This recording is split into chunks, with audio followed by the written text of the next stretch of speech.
Graça e paz, nós saudamos os irmãos e irmãs e temos que lembrar que nós estamos fazendo esse vídeo justamente para substituir temporariamente esse período que o nosso país está passando por essa ameaça de pandemia. O que nós vamos fazer é uma meditação breve no Salmo 73. O Salmo 73 diz assim: com efeito, Deus é bom para com Israel, para com os de coração limpo. Quanto a mim, porém, quase me resvalaram os pés. Pouco faltou para que se desviassem os meus passos. Pois eu invejava os arrogantes ao ver a prosperidade dos perversos. Para eles não há preocupações, o seu corpo é sadio e nédio. Não partilham as canseiras dos mortais, nem são afligidos como os outros homens. Daí a soberba que os cinge, como um colar, e a violência que os envolve como um manto. Os olhos saltam-lhes da gordura do coração, brotam-lhe fantasias. Motejam e falam maliciosamente. Da opressão falam com altivez. Contra os céus desandam a boca e a sua língua percorre a terra. Por isso o seu povo se volta para eles e os tem por fonte de que bebe a largos sorvos. E diz: como sabe Deus? Acaso há conhecimento no Altíssimo? Eis que são estes os ímpios, e sempre tranquilos aumentam suas riquezas. Com efeito, inutilmente conservei puro coração e lavei as mãos na inocência. Pois de contínuo sou afligido e cada manhã castigado. Se eu pensar em falar tais coisas, já aí teria traído a geração de teus filhos. Em só refletir para compreender isso, achei muito pesada a tarefa para mim, até que entrei no santuário de Deus e atinei com o fim deles. Tu certamente os pões em lugares escorregadios e os fazes cair na destruição. Como ficam de súbito assolados, totalmente aniquilados de terror. Como ao sonho quando se acorda, assim, ó Senhor, ao despertares desprezarás a imagem deles. Quando o coração se me amargou e as entranhas se me comoveram, eu estava embrutecido e ignorante. Era como um irracional a tua presença. Todavia, estou sempre contigo. Tu me conservas, tu me seguras pela minha mão direita. Tu me guias com o teu conselho e depois me recebes na glória. Quem mais tenho eu no céu? Não há outro em quem eu me compraza na terra. Ainda que a minha carne e o meu coração desfaleçam, Deus é a fortaleza do meu coração e a minha herança para sempre. Os que se afastam de ti, eis que perecem. Tu destróis todos os que são infiéis para contigo. Quanto a mim, bom é estar junto a Deus. No Senhor Deus ponho o meu refúgio para proclamar os seus feitos. Esse texto nos leva a perguntar se vale a pena viver a vida que vivemos como crentes no Senhor Jesus. Se vale a pena crer em Deus. Se vale a pena ter esse compromisso com Deus. Visto que esse compromisso requer tanta coisa, que nós neguemos tanta coisa, que nós estejamos abrindo mão de muitas coisas, ter uma vida social limitada, abrir mão de oportunidades de subir rapidamente na vida e outras coisas mais. Essas perguntas não são novas, são antigas, o próprio Salmo faz isto. E este Salmo é comparado com o livro de Jó. Em geral, é entendido como quase um resumo do livro de Jó. A diferença é que ele não está doente, ele não está enfermo, o salmista. E o salmista, na verdade, é da linhagem levítica, é o Asaf. Ele era um dos cantores do templo. Pois bem, nesse salmo, que é chamado Salmo de Sabedoria e de Lamentação, nós temos uma marcação muito clara neste salmo. Veja, o versículo 1 diz assim: com efeito. Aí nós vamos para o versículo 13, que diz também, com efeito. E depois nós vamos para o versículo 18, que aqui o tradutor mudou, mas deveria ser com efeito. Essas três expressões, as 3 vezes que aparece a expressão Com efeito, está mudando o assunto. E há uma coisa também muito importante quando se trata de salmo de sabedoria. O salmo de sabedoria visa ensinar, nos motivar a viver uma vida correta. Este salmo é muito parecido com o Salmo 1, que também é um salmo de sabedoria e que fala dos ímpios e fala do justo. Só que aqui é a vida de um justo ou de alguém que se julga justo e que entrou em crise. Na verdade, é um texto que apresenta uma crise. E há uma outra coisa bastante importante nesse texto, que é a mudança dos pronomes. Ele diz eu, eles, e depois ele diz tu, ti. Ou seja, passa a falar da relação dele com Deus. O versículo 1 diz, na verdade, o resultado desta reflexão que ele tem. Com efeito, Deus é bom para com Israel, para com os de coração limpo. Essa foi a conclusão que o salmista chegou. Deus é bom. Mas para chegar a esta conclusão, um período da sua vida, num determinado momento, ele começou a olhar para os lados e começou a perguntar se realmente valia a pena ter o compromisso de andar com Deus, de viver para Deus, de ter fé em Deus.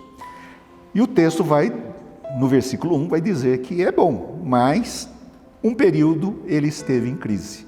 Olha só o que ele diz, no versículo 2: quanto a mim, porém, quase me resvalaram os pés. Pouco faltou que se desviassem os meus passos. Qual a razão? Pois eu invejava os arrogantes ao ver a prosperidade dos perversos. O tema que trata aqui é a inveja. E a inveja dele ver outras pessoas que não têm o compromisso que ele tem. Pessoas que vivem como se Deus não existisse. Pessoas que desandam a falar contra Deus. Que questionam o senhorio do Deus de Israel. Isso provocou nele uma crise. E eu que tento ser certo, andar por caminhos certos, o que acontece comigo? Vale a pena? Essa vida vale a pena ser vivida? Poderíamos colocar desta maneira.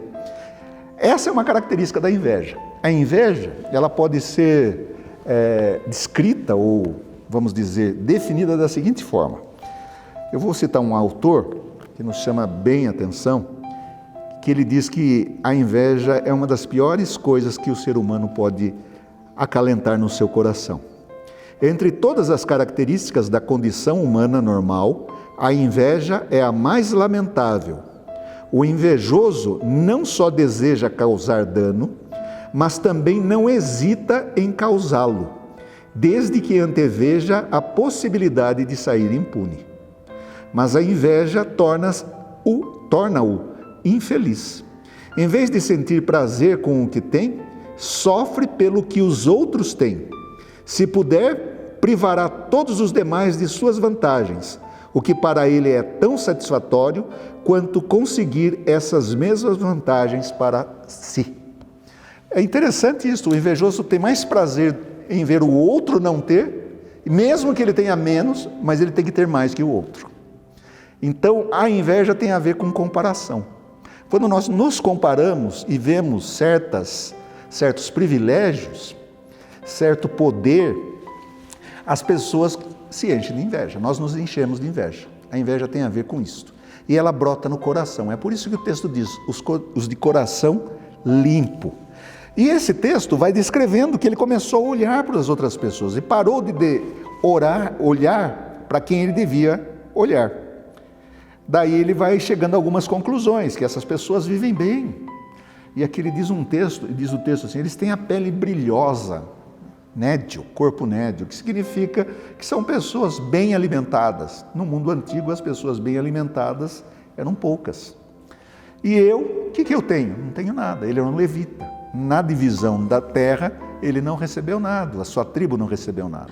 Então ele poderia, na verdade, estar criando nele um complexo de inferioridade. E esse complexo de inferioridade só tem valia porque ele olha para o outro. Ele vê que outros que vivem bem não se importam com Deus.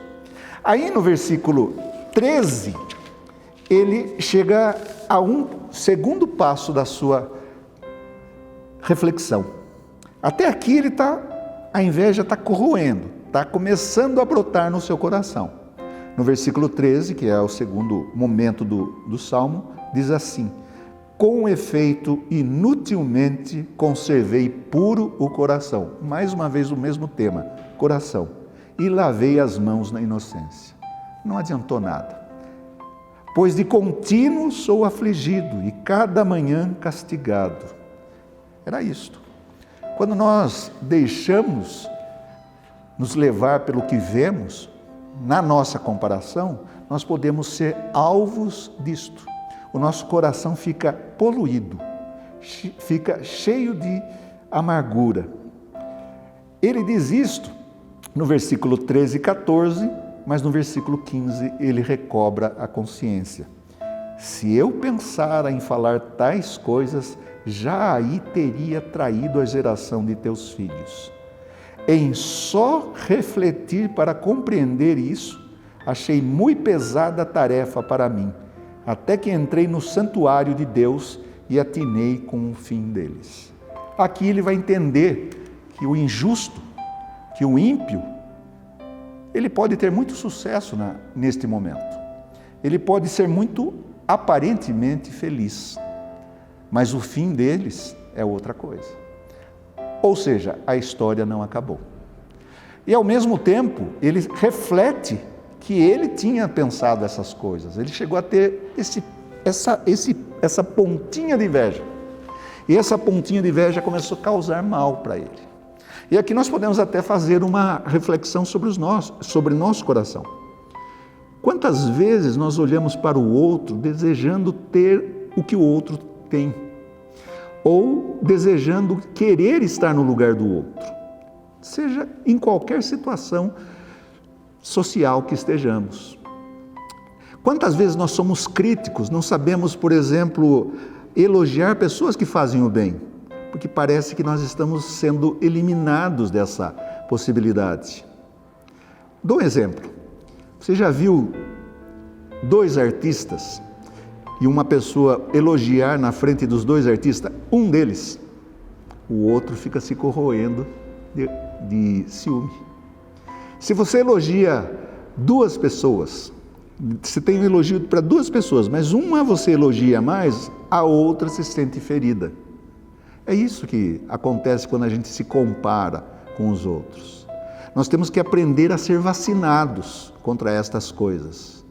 Eu acho muito bonito o que diz o texto de Atos, quando Barnabé foi a Antioquia, viu aquela igreja crescendo e se alegrou pela graça, porque a graça de Deus tinha chegado a Antioquia.